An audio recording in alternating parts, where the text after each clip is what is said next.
6.2, we're finally at trig proofs. We're finally at trig proofs. I wait all year long for this section, and now we're finally here. Okay, so I know you read this yesterday, but here's the quote that I like to compare trig proofs to. It's from W.S. England, and it says, mathematics, or for this case, you could put trig proofs, it's not a careful march down a well-cleared highway, but rather it's a journey into a strange wilderness where the explorers often get lost, right? Rigor should be a signal to the historian that the maps have been made and the real explorers have gone elsewhere. You're going to be real explorers. We're going to have to, with our mathematical machetes, create our own path through some sticky things, okay? Let's start with example 1. The instructions are simple. It says to prove, look at what I'm doing. I think I'm using a highlighter. Stupid me. Prove the following identity, okay? So here's the good thing. You're going to know in advance that something is, in fact, an identity. When you come across something like this in the real world that's an equation, you don't know if it's a conditional equation. You don't know if it's true for some values of x. You don't know if it's true for one value of x. You don't know if it's true for all values of x. You don't know. You're going to know in advance that it's true for all values of x. That's a little helpful. You're going to know that these things are identities. All right, so here's how we start the proof. We're going to draw a line down the equal sign. Okay, this is to keep us from cross-contaminating. Like, I cannot subtract 1 from both sides. I can't multiply both sides by 2. I can't do what I normally do in a conditional equation. I have to work each side separately, okay, keeping them equivalent the whole time, and I just keep working down until the left side and the right side look the same.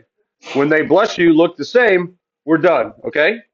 So, step 1, after you draw the line down the middle, is decide which side to start on. Okay, because you could really work on either side. Both sides would work.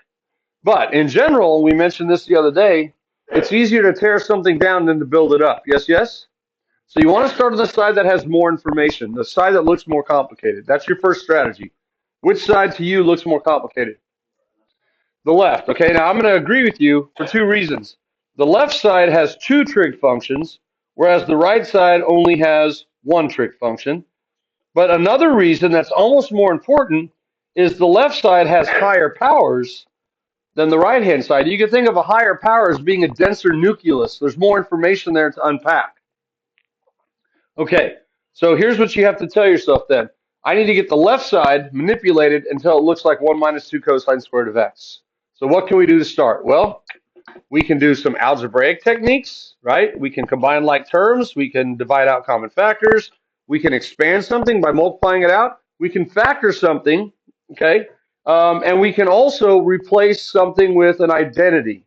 That's the powerful thing, and we have to know when to do that. For example, I could right out of the gate say sine to the 4th of x is 1 over cosecant to the 4th of x. Would that be okay? Is that true? It's true, okay? But is it going to be helpful in this case? No, because whatever side you start on, if we start on this side, guess what the other side becomes? It becomes your target. Yeah, you need that other side to be accomplished. So it's a little bit easier, I think, than what we did in the previous section, where we were just vaguely simplifying down to a power of a trig function. We didn't know exactly what we're supposed to end up with. Here we know exactly what we're supposed to end up with. So going into cosecant land would be kind of a step in the wrong direction, I think, because the right side just has cosine squared. So I'm not going to go that route. But here's what I'm going to do. Remember I said 4 is a denser nucleus than 2. I need to somehow tear down the power of 4 into a power of 2, which means I'm going to have to do it by doing what? There, who said that? F it. We're going to factor it. Yeah, we're going to factor it. Okay? This is actually a difference of 2 perfect squares. Okay? If you had x squared minus y squared, that's equal to x minus y times x plus y. But it works for any even powers. You can have x to the 4th minus y to the 4th, and it simplifies down to x squared minus y squared into x squared plus y squared. It doesn't always have to be just the boring powers of 2. As long as it's any even exponent, you can have x to the 4th minus y to the 6th, and it would be a difference of 2 perfect squares. All you got to do is take half the exponent when you factor it. One's plus, one's minus. Okay, so what does this factor into? It factors into sine squared of x minus cosine squared of x times sine squared of x plus cosine squared of x. You want to start sufficiently to the left so that it all fits in there to the left of the line. Is what just one? Do you see something already? Like we just literally factored it and you're already seeing something appear. Yes, this is because, Peyton, you know your identities. Thank you. If you and he's what? And he's thinking. And so are you. If you don't have your identities memorized, you are going to be dead in the water because you have no idea that you're staring at something that's equal to something else. Okay? But if you do know your identities, you're aware of them, you're like, sine squared plus cosine squared, that's just what? That's just 1. So this turns into sine squared of x minus cosine squared of x times 1. Now, here's the thing with trig proofs that we don't have to do that you might have had to do with geometric proofs. You don't have to write the reason off to the side. Like you don't have to say factor here, and then you don't have to say pop a PID. Remember, you had to do that with geometry. You had to write the postulate of the theorem. You don't have to do that. The work itself is algebraic, and it's understood. Now, I do have to call sine squared plus cosine squared a 1. I do need to be able to see the algebraic substitution, okay? So when in doubt, don't leave it out. When in doubt, don't leave it out. Now, what's anything times 1? Itself. So now I can say sine squared minus cosine squared. And now I've accomplished something. I've taken it from a power of 4, and I'm taking it down to a power of 2, which is what I want. So now the other side being your target, now you ask yourself, okay, now that the power of cosine is squared, I want the cosine to be squared. But on the other side, there is no sine squared, is there? There's no sine squared. So I need to think about this. This is your thought process. How do I get rid of a sine squared completely and possibly, notice there's a 2 cosine squared over there, and possibly put it in terms of a cosine squared? There you go. Pop a PID again. So in the substitution, this is minus cosine squared. Just bring it down. Sine squared is 1 minus cosine squared of x. And there's your next substitution. Sine squared of x is 1 minus cosine squared of x. Now the parentheses are only there to show the substitution. There's really nothing to distribute, is there? So we could drop the parentheses, and you get minus cosine squared minus cosine squared. What that becomes what? 2 cosine squared. They're like terms. Does the left side look like the right side? It sure does. So guess what? Did we finish the proof?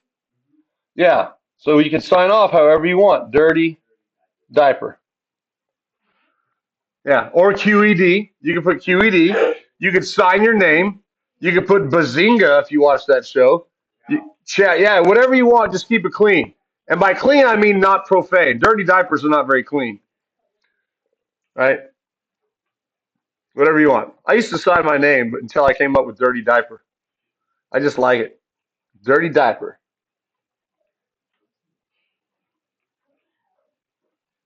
Any questions on this? So every problem is going to present its own little piece of strategy, a little tidbit of wisdom that's going to help us when we do other problems. What's this one? Not only start on the most challenging side, or the side that has the higher power, but look to factor. There's the strategy from here. Look to factor. All right? So we sum that up right here. We're going to point out the algebraic morals of each example as we encounter them. This one was factoring. Look for common factors. Look for difference of squares. Look for perfect square trinomials. Look for difference in sum of 2 cubes. All of the factoring stuff that we've had in the past, look for it. We can factor with trig. It doesn't have to just be plain old boring x's. All right, questions on that? That's what a proof looks like. Any comments on that one? Okay, let's go to the next one. Letter 2. This is an identity. It's true. It is absolutely true that tangent of x plus cotangent of x will equal secant of the same angle times cosecant of that angle for all values in the domain. It doesn't work for all real numbers, but for every value that does work on the left side and works on the right side, that means it's in the domain, you're going to get the same number. Okay, there's infinitely many solutions. Step 1, draw your line down the middle. That's always step 1. That's an easy step to do, right? Draw the line down the middle. That keeps you from cross-contaminating. Now we pick the side that is more information. What do you say? Left or right? Why do you say the right? It's multiplication, right? Good. Okay, it's multiplication. The left side is addition. Now, here's what I would tell you. I would actually start on the left side. Okay? Well, not necessarily because they're weirder trig functions. They both have two trig functions. But here's why I would start on the left side. It's easier to combine fractions than to split them up. That's a fact. It's easier to combine fractions than to split them up. Okay, so here's what I mean. If you have 1 over a plus 1 over b, that's 1 over ab. Okay, 1 over ab, or 1 plus 1. Sorry, it's 1 plus 1 over ab, which is 2 over ab. Okay, all you need is a common denominator. You need a common denominator. And it's easy to find a common denominator and to combine two things. It's a lot harder to, it's not equal to 2ab. What am I thinking? Okay, but I can get a common denominator by multiplying this one by b over b and multiplying this one by a over a, and I get b plus a over ab. That's what I meant. Sorry, I was going too fast. Sorry, I've already been teaching calculus for a whole hour already this morning. My brain's a little wired. I had so much coffee this morning. I got up an extra hour early, and I had so much extra coffee than my usual pop. Well, I usually get up at 4:30, but I got up at 4 this morning because I couldn't sleep. I was having a dream, and then I woke up, and I couldn't go back to sleep to continue my dream. So I was just like, it's 30 minutes early. I popped out of bed. And so I had 30 extra minutes of coffee. Just because it's quiet, and I like the quiet. I can get stuff done in the morning. I can watch Sports Center in the peace and quiet. Yeah, I get stuff done in the morning. I listen to music. Like today's Friday, all the albums came out, so I listen to music. I don't know if this is like an insult, but that's what my grandparents do too. Yeah. When I was 18, I was going to bed at 4 in the morning. Now I'm 50, I'm getting up at 4 in the morning. They like to sit on their porch and drink their Absolutely. I love it. I sit on my back deck with my dogs. Absolutely. Or I sit on my front deck with my dogs. Yeah, it's just me in the morning, my coffee and my dogs, and just the peace and quiet. Well, this morning it was music in my ear. Sometimes it's Sports Center on the television, but I get like 2 whole hours to myself in the morning, and I love the morning. I'm a morning person. I've always been. Yeah. So anyway, you get b plus a over ab. It's really hard to go this way. It's really hard to split it up and go that way. That's hard, but it's easy to go from left to right. Okay. So that's why we start on the left. So that's another little bit of wisdom here, right? Start on the side that has more terms. Start on the side that has more terms. All right, now, I said it's easier to combine two fractions when you have a common denominator. Do you even have fractions here? Not yet. No, not yet. So that's another strategy. Make fractions. Let's use the ratio and the reciprocal identities if we need to. Do you want to call tangent 1 over cotangent? Or do you want to put it in terms of sine and cosine right away? Okay, there's two options, right? This is where you have the option. Sine over cosine or 1 over cotangent. I'll call it sine of x over cosine x. That's what y'all said. Plus cotangent is cosine x over sine of x. Okay? There's the first thing. Now, on this line, you can go ahead and do this. I need a common denominator. It's sine times cosine. So this one I multiply by sine times sine, and this one I multiply by cosine over cosine. I just need to be able to see it. And now my common denominator is sine x cosine x. And I'm left with sine squared plus cosine squared.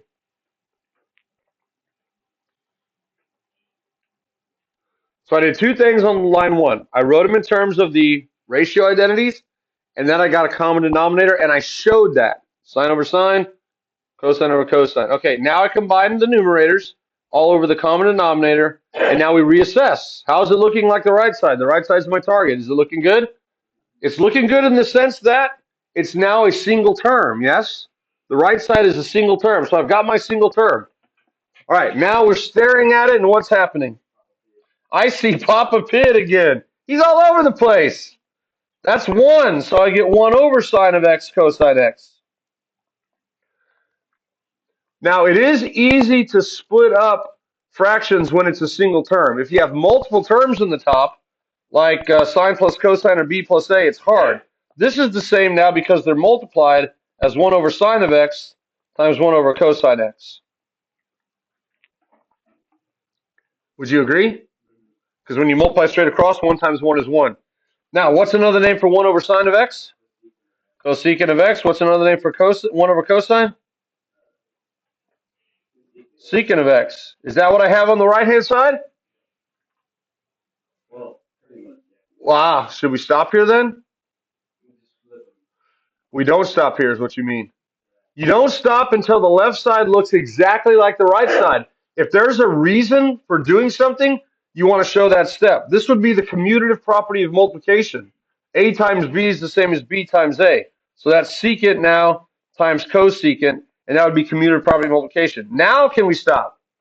Yeah. Now you can stop. They have to look exactly the same. And when in doubt, what do? When in doubt, leave out a step, or when in doubt, don't leave it out?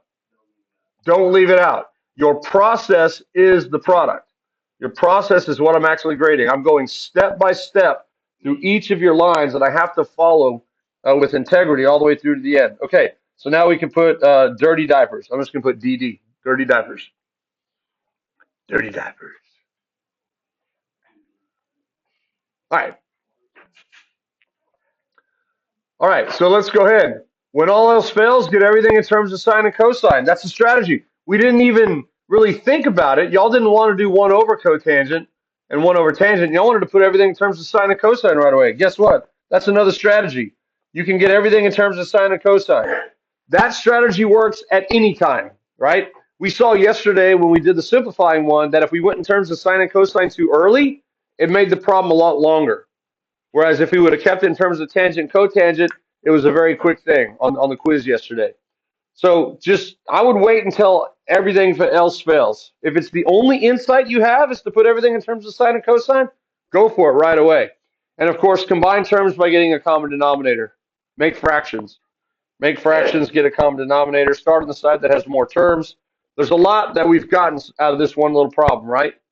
So we've got a couple under our belt. Factor when you can. Start with more terms, make fractions, get a common denominator.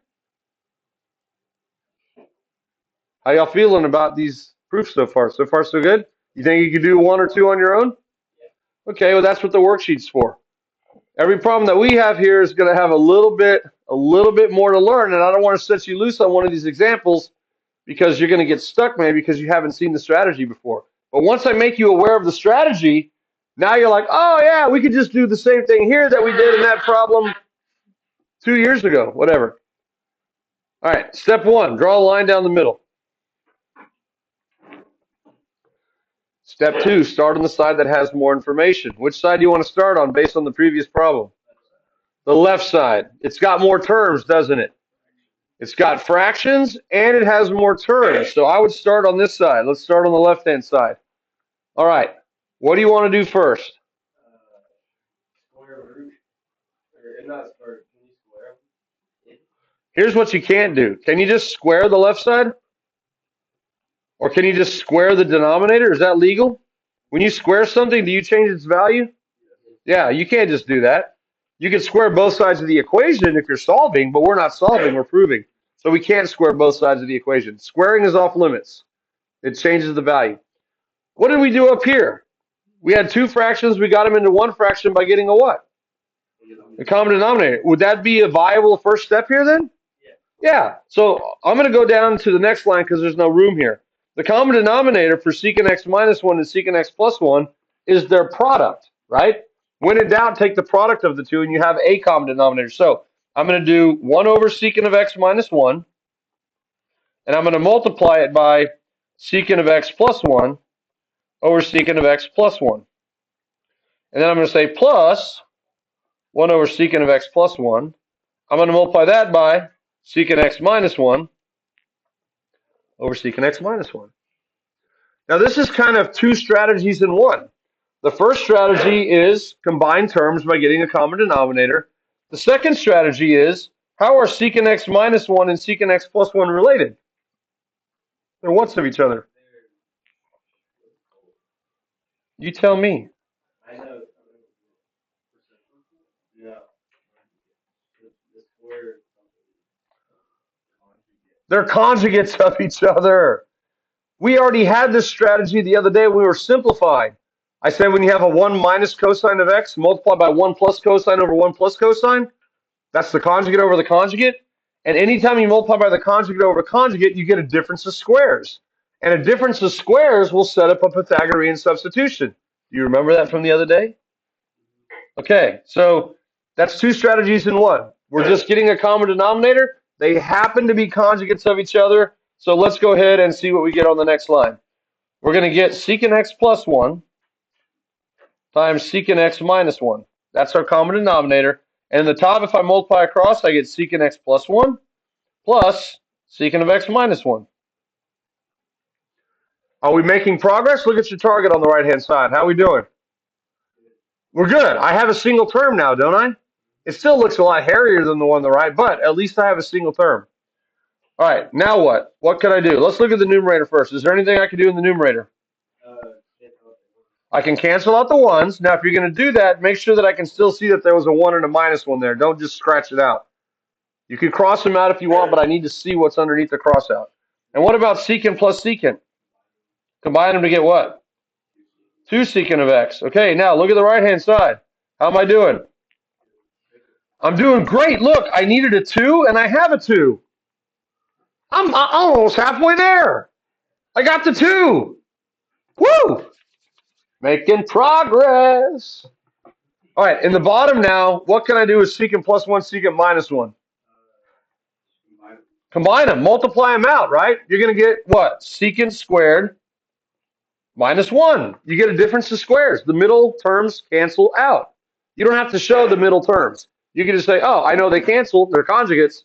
So it's the first one squared minus the last one squared. Okay, cool. Now, when you see secant squared minus 1, the bell should go off in your head.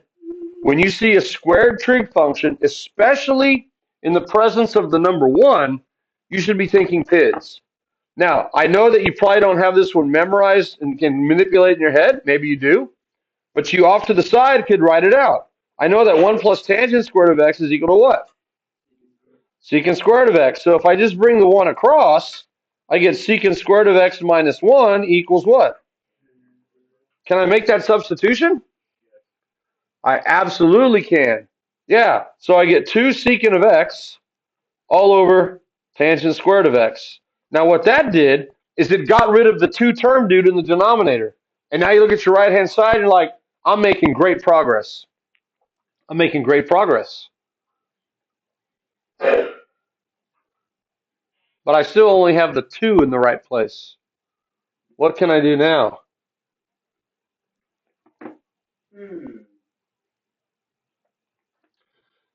Here's what the proof is left. All I have left to show is that secant divided by tangent squared is cotangent times cosecant. That's all I have left to show, right?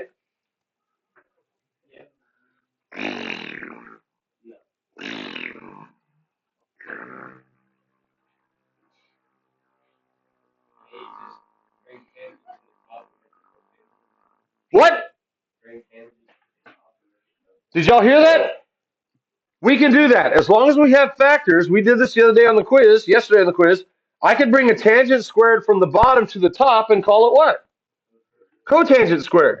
I could bring a secant from the top to the bottom and call it cosine if I want. As long as it's a factor, it's being multiplied, you can bring any trig function from one side of the fraction to the other as long as you call it its reciprocal. So let's try that. 2 secant of x times cotangent squared of x. Now, why did you even think to do that, Brady? There's 2 reasons. Very good. Notice that I needed, as Brady said, a cotangent. I needed a cotangent factor, and now I got 2 of them. I also needed to get rid of the fraction, didn't I? That got rid of the fraction. But I have an extra cotangent factor. So really now what I need to show is that secant times cotangent, the other cotangent, secant times cotangent, I need to show that's equal to what? Cosecant. How do I do that?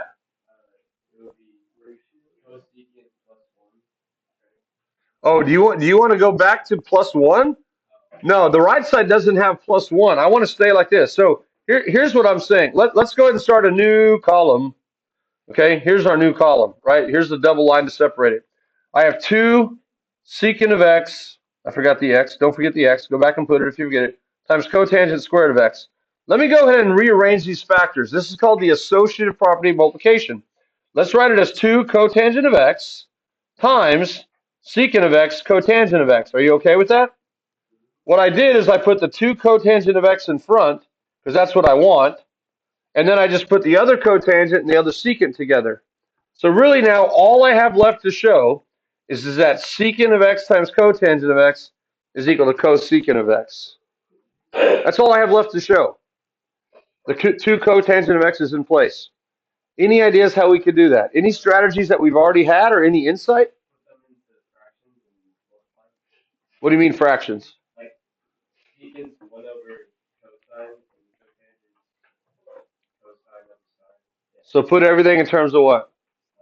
Yeah, if you're trying to simplify a quotient down to something and you're not sure what it is, put it in terms of sine and cosine. That's the very basic part of it. So here's what we're going to do. We're going to leave 2 cotangent of x alone.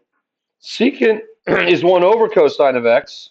Cotangent is cosine x over sine of x. And now if I work down, I just keep the 2 cotangent of x intact. What happens with the cosines?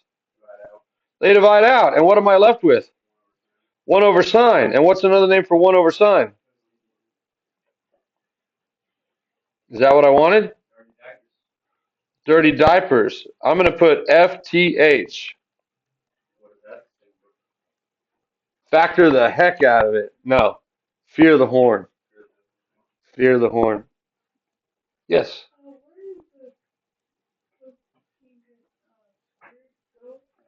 Where did it go? I used the associative property of multiplication.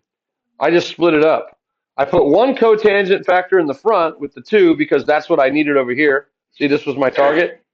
So I put 1 cotangent behind the 2, and I left the other cotangent at the back where it was. We could do that with addition, and we could do that with multiplication, yes? Yeah. Long Creek already has their motto. Do you know their motto? Breathe the fire. That's their new motto. They go around saying, breathe the fire, baby. And we have all kinds, right? We have fear the horn. Unicorn pride is justified. That's still my favorite. We have it's a great day to have a great day. We have it's a great day to be a unicorn. We have NB is the place to be. We have it's a great day to have a great day if you're having a great day. We have that one. That's my favorite. Unicorn pride is justified. That's my favorite. I like things that rhyme. But fear the horn is my second favorite. I say that when I do the parades at the end. I say, fear the horn, baby. I almost want to say, fear the freaking horn. But you know, instead of frickin', I almost slip out the other word. Fear the factor horn, baby. But I have to bite my tongue. Fear the factor horn. What if I just said fear the effing horn? You think the student body would get it? Oh, he means factor. Yeah. I should probably refrain from doing that if I want to keep teaching. Okay. There you go. That was a great problem. Did it take more than one column of work? Yeah. Are some of them going to be a little longer than others? Yes. Yes. If you need to do an extra column, you just put it on the other side of the. Yes. Uh-huh. Yeah. Now, notice it says, adding to our awesome list of algebraic strategies, eliminate any complex fractions.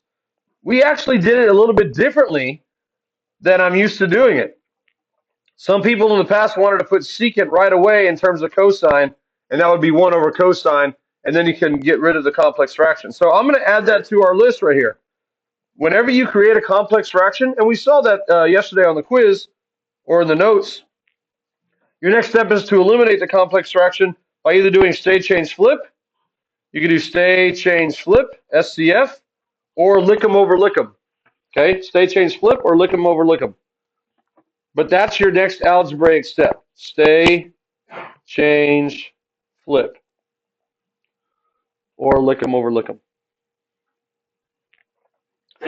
All right. Any comments or questions on example 3? Whoa! Now, any questions on 3? You see what that goober wore on the left? You see what he wore in front of the whole district? We had our back to school bash at Unicorn Stadium, and all the teachers from K through 12 and all the principals from K through 12 were in the stands. And Reno and I were the MCs for the whole event, and we were going as the summer blockbuster hits. He was going as Oppenheimer. Can you see? Can you tell that's Oppenheimer? And I was Barbie. Yeah, yeah. Well, I was. We called him. He called me Barpy. Yeah, Barpy is what Reno kept calling me. So I was officially Barpy, and he was Renoheimer. Yeah. You know, I don't really read my emails. 49,874. Yeah, if you want to reach me, you kind of have to talk to my face. That's the best way to get a hold of me. Yeah, I didn't think anyone would ever see that. I'm kind of embarrassed by that. Not a big email guy. If it's important enough, you can tell me to my face, right? Or text message me, but you don't know my cell phone number. Or do you? Prove the following identity. Notice we switched to a variable of t instead of variable of x. Is that okay? Yeah, that's fine. All right. So I draw a line down the middle, and that discourages me from multiplying both sides by something or adding something to both sides. I got to work on each side independently. Okay. Which side do you want to start on, the left or the right? They both look equally complicated, huh? Why the left? All the other ones are on the left. Well, I mean, you're training. That makes sense. Is there a PID? Is there a PID anywhere? They're not squared. No. Now here's just a little fact. Okay? It's easier to split up numerators. It's easier to split up numerators than denominators. That's just a fact. Okay? So if you have A plus B all over C, that's the same as A over C plus B over C. You can't split up denominators. If you have A over B plus C, that is not A over B plus A over C. So, with that, you might lean towards the what side? You might lean towards the right side. Let's see what that would entail. If I split up the numerators, that would be 1 over cosine of t plus sine over cosine of t. So there's nothing illegal about that. That's totally legal. And then you could say, ooh, 1 over cosine of t is secant of t, and sine over cosine is tangent of t. So you've gotten that far on the right-hand side, but what's your target? Your target is the left-hand side. Are you getting any closer to your target? No. You actually look like you're getting farther away from your target. You have split it up into 2 terms, whereas the target is still 1 term, and you put it in terms of secant and tangent, which the left side is in terms of cosine and cosine. So although that is a possibility, it's probably not the way we want to go. Okay? So I'm going to take this work right here, which is not incorrect, and I'm just going to move it and shrink it and put it over here. I'm just going to file that away on a shelf that says, yeah, maybe not now. You sure? Which side are you talking about? The left side or the right side now? Which side? Okay, you want to multiply by cosine over cosine. What inspired you to do that?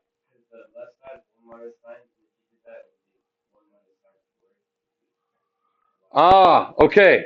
Here's the strategy, and I like what you did there. You're thinking actually a couple of steps ahead. Here's what I thought you were going to say. The left side has a factor of cosine in the numerator, doesn't it? Why not go ahead and create what we need? Let's create what we need. That's a strategy. If we need a cosine factor in the top on the right, let's go ahead and introduce a factor of cosine on the right. Now, how do I introduce it legally? I got to multiply by a cosine in the bottom as well. Okay, so that's the catch. So let's do that. That would give me a cosine of t in the top. I don't want to distribute, do I? I do not want to distribute in the top because I want the cosine visible right there. Okay? Now I've got the cosine that I need. Now on the bottom, what's cosine times cosine? Cosine squared of t. Here's where Brady was thinking. Cosine squared of t is equal to what? It's equal to 1 minus sine squared of t. And what's unique about 1 minus sine squared of t? It's a what? Is it factorable? Yeah. It's a difference of what? It's a difference of squares. So let's leave the top alone. We know that a difference of squares factors into the product of two what you gets? Conjugates. So I could say it's 1 minus sine of t times 1 plus sine of t. And now you're going, ooh, ooh, ooh, ooh, ooh, ooh, ooh, ooh, ooh, ooh, ooh. Because what divides out? 1 plus sine of t divides out. And we're left with cosine of t all over 1 minus sine of t. Is that what we have on the left-hand side? Fear the horn. I like FTH. It's easy.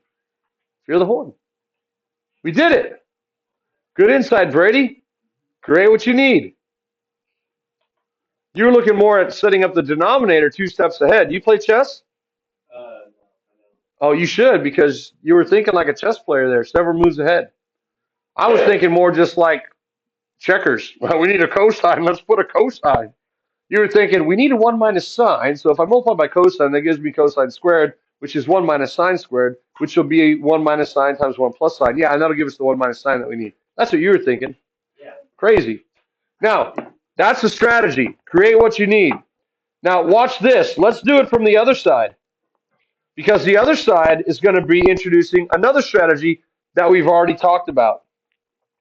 If you see 1 plus or minus a trig function, if you see 1 plus or minus a trig function, or a trig function plus or minus 1, a good strategy to get the ball rolling is to multiply by the conjugate over the conjugate. That's a good strategy. So I see 1 minus sign. I'm going to multiply by 1 plus sign and multiply by 1 plus sign. Now, you could also think about it as creating what we need, because by multiplying by 1 plus sign in the numerator, isn't that what we need in the numerator on the other side? Yeah, so in a sense, it's also creating what we need, but we're doing it with the conjugate over the conjugate. Now look what we have. In the top, we don't distribute. We just keep it as 1 plus sine of t because we need that exposed times cosine of t. And now, instead of having to factor, we're multiplying. What's 1 plus sine of t times 1 minus sine of t? 1 minus sine of t what? Squared. And now, instead of doing the substitution the other way, we're doing it in reverse. What's another name for 1 minus sine of squared of t? Cosine squared, right? That's cosine squared of t. And what happens with one of the cosines now? Oh, yeah, it's positive. Thank you. What happens with one of the cosines? One of the cosines divides out now, and we're left with what? 1 plus sine of t over cosine of t. And that gives us the right-hand side. So create what you need. That's the strategy here. And or look for opportunities to multiply by the conjugate over the conjugate. How do you feel about that? Either way, which way is correct? Starting on the left side or starting on the right side? They're both correct. Yeah, they're both correct. Okay, so multiply by a clever form of 1, conjugate over conjugate, to set up a difference of squares that leads to Pythagorean substitution, or do that in reverse. Expand the conjugates, leaving the other side factored, and let's add this strategy right here. Create what you need. Create what you need by multiplying by a clever form of 1. Clever form of 1 all over a clever form of 1. Hi, Cheyenne. I'm just saying hi to Cheyenne in case she's watching this video in the future.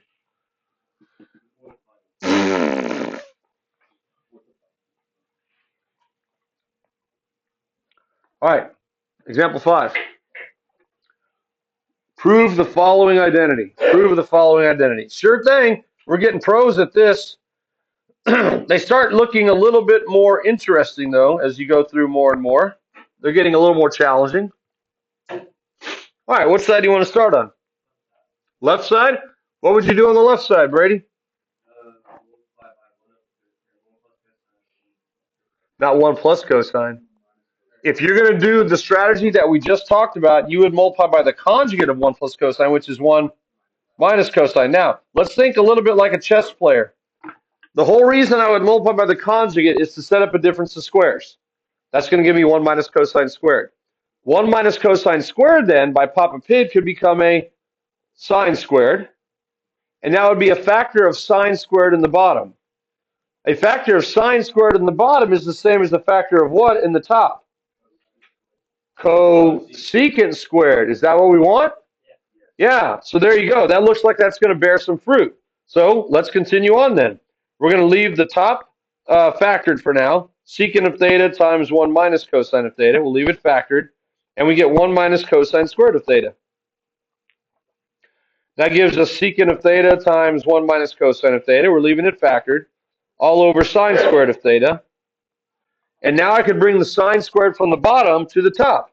So that becomes cosecant squared of theta times secant of theta times 1 minus cosine of theta. All right, now I compare it to the right-hand side, and I'm like, yeah, buddy, I got the cosecant squared of theta. But look what I still need to show. I still need to show that the two pieces that are not highlighted are equal to each other. What could I do?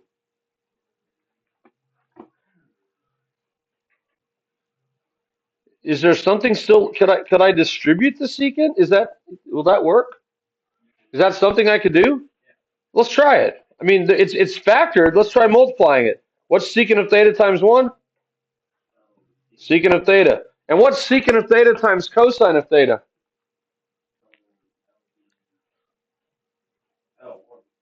Why is it 1, Brady? You're right, because they're what's of each other? Not inverses. It rhymes with reciprocal. Reciprocal. What's anything times its reciprocal? 1. Anything times its reciprocal is 1. Secant times cosine is 1. Tangent times cotangent is 1. Sine times cosine is 1. Now, if you didn't know that, you could write secant as 1 over cosine and then see that they divide out. Or you can write cosine as 1 over secant and see that they divide out. You also look at your target and you're like, man, the only thing that I would need for it to be is what? I'm hoping that it's a what? A 1, because that's all I need to match up the left side to the right side. Did we match up the left side to the right side? We did. Breathe the fire. No, we're unicorns. Yeah. Unicorn pride is justified. Upage. Uppage. Uppage. Uppage. Uppage for short. Oh. Yeah, uppage. God. If you touch the screen with 2 fingers, it does undo. I accidentally keep doing that. What's that? Are you kidding me? 3 fingers is redo? Oh, yeah. How about that? I wonder what 4 fingers does. How about 5 fingers? 6 fingers? What if you put 10 fingers and 2 toes? I didn't know that. Thank you. I learned something new. Yeah, computer restarts. No, it probably is like, get your stinking filthy toes off me. That's what it does. All right, so here's yet another strategy. Do any quote-unquote obvious math, such as distributing, combining like terms, etc. What was the obvious math to do here? Distributing. Okay, distributing. That was the new strategy. All right, we got time for one more. No? You want to stop there? Is that enough digesting for today? Okay, we got through example 5. I'm ready to do some more, baby. You got to like proofs, right? You got to admit proofs. No, come on, come on. You got to have the right mentality going into your homework. That's PHI. That's the variable phi. Yeah. One of our strategies on the next equation is change all the variables to x if you don't like the variable I give you. Okay? All right, y'all have a great weekend.